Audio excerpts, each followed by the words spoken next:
and welcome back to another episode, or another battle I should say. We've got a very quick one.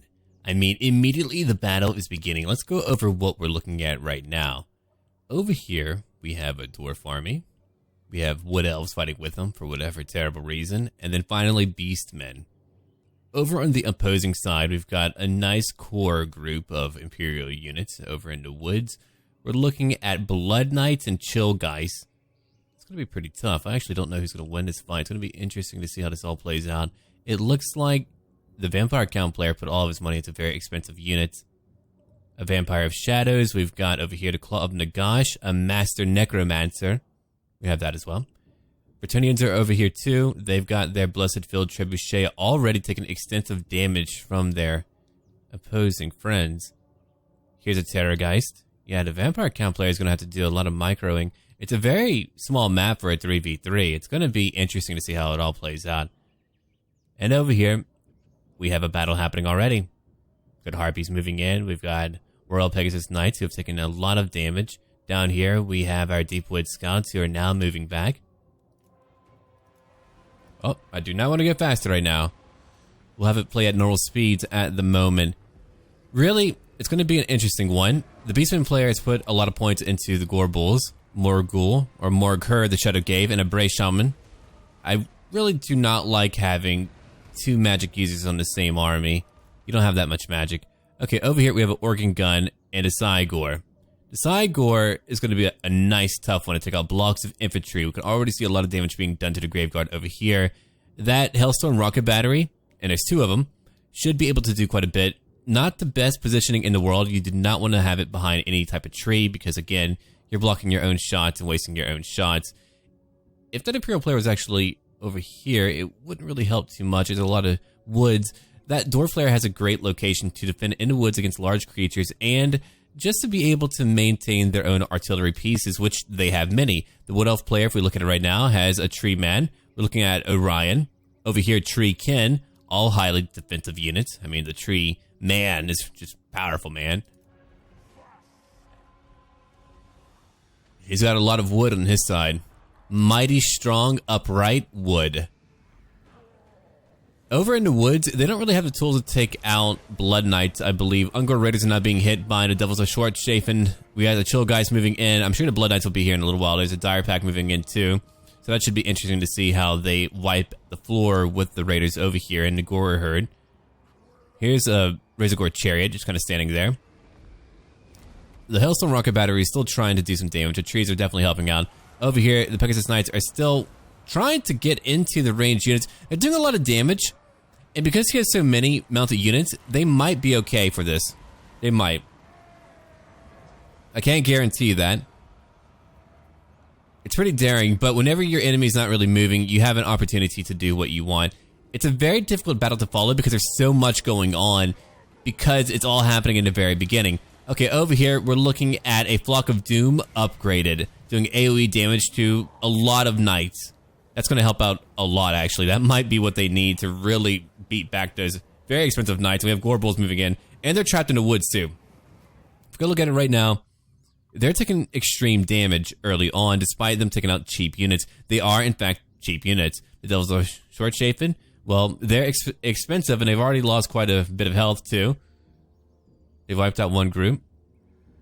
The Empire has swordsmen fully upgraded, which is a little bit weird. And great swords are always, well, great at their jobs. We have a Karl Franz on a Deathclaw. A very powerful legendary lord to have in melee combat. If a bit bland. And a Bright Wizard in the woods, just kind of chilling out. Going, yeah, you know what? I'm just going to wait here. Don't mind me. Cool guys don't look at explosions. Let's go look over here now. The Bretonnian player is moving full on. I've noticed a lot of very aggressive Bretonnian players, man. They just get right in there. I don't blame them for that. Over here, we have a Lord who's also flying. His knights have gone after quite a few units. The Dwarf player is going to be able to beat them back, I think. Not to mention, we've got some War Dancers with Azurai Spears, and those are very good at taking out any type of large creature.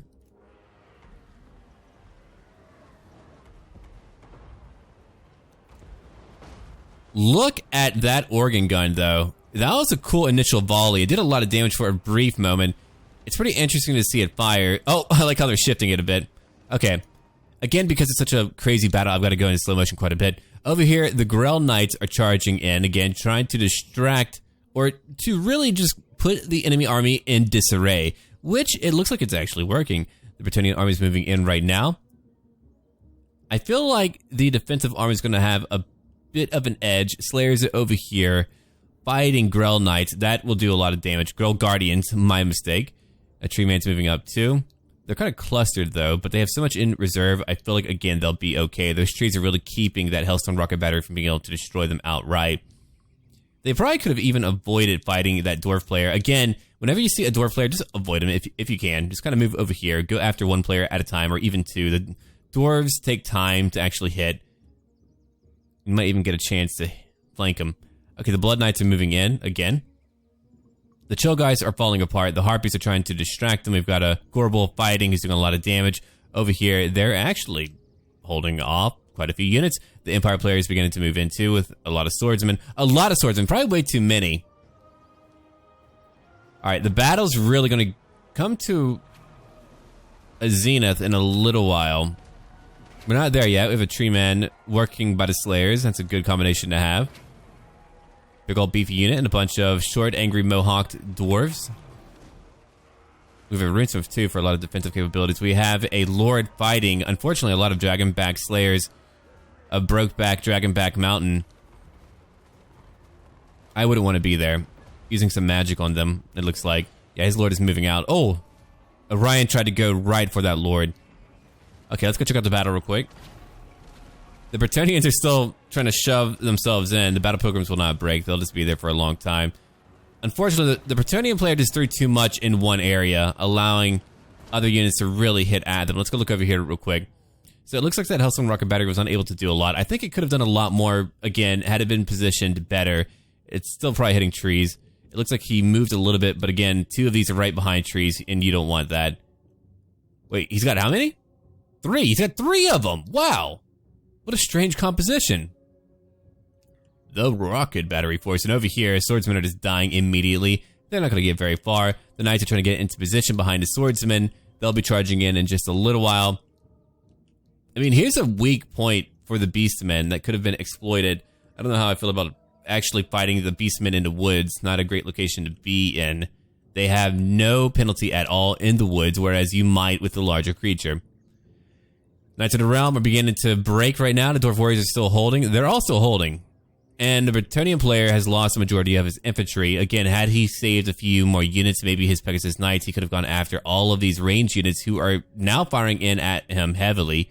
That Lord is working alone, which is not a good idea. You don't want that. You don't want to have your Lord moving in alone. That Bretonnian player has too many units all spread out. We have a Grand Brenn doll for another very powerful flash bomb. All right. The battle is now continuing. It's never ceased, but here comes the Blood Knights right now. I prefer the name Blood Dragons. I wonder why they're not called Blood Dragons. No idea. They're charging in, going after a Gore herd with shields. The Devil's a short shape and they're just kind of dancing around. You know, I keep forgetting we even have a Vampire Count player. I forgot completely that we had one, which is really unfortunate. You should never say that about your allied force. Going, I forgot about you. Did he even move that Terrorgeist? He forgot all about it, yeah. He wasn't even able to micromanage that effectively at all. Look at that. We've got a Tree Man still fighting. They're destroying any type of peasantry that's trying to come back to help out the Grell Guardians. Let's go look over here real quick and see how they're countering the Knights. It looks like so far they have destroyed a group of Blood Knights. I'm assuming through magic. Because, I mean, that was a lot, just killed it outright. Again, Blood Knights being destroyed. Wow. Completely obliterated. That is so much money. Oh, there they go. That was not cost effective at all. That Vampire Count player definitely cost that team a lot of their performance here. That spellcasting would have served better over here. I would have even have ignored just... Oh, wow. Look at that artillery going right for the Imperial artillery right now. They're beginning to waver. They're losing everything. Look at how powerful and accurate that is. No one's breaking now, thanks to the special ability of Grand Brenn doll. The rocket batteries are trying to head over here right now. It's been a very cool battle. I've been seeing a lot of really cool fights lately.